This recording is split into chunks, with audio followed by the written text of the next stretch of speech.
各位早晨，先陪大家睇下分區氣温。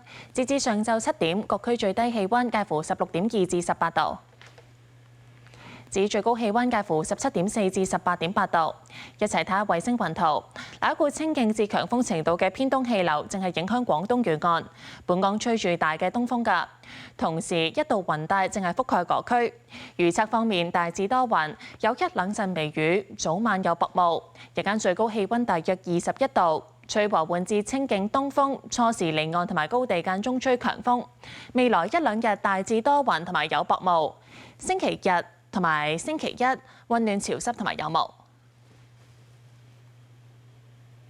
預測今日上晝嘅空氣質素健康風險，一般同埋路邊監測站都係低。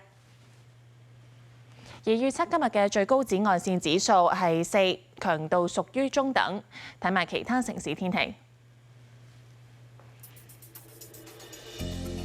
廣州多雲，澳門落雨；廈門落雨，台北多雲；上海落雨；北京落雪，瀋陽多雲，首爾多雲；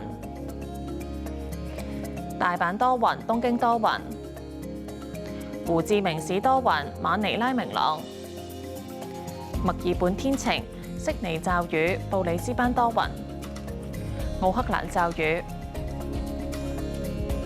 溫哥華驟雨，三藩市天晴，洛杉磯天晴；紐約落雨，多倫多落雨；倫敦多雲，巴黎多雲，阿姆斯特丹多雲，法蘭克福多雲，蘇黎世天晴。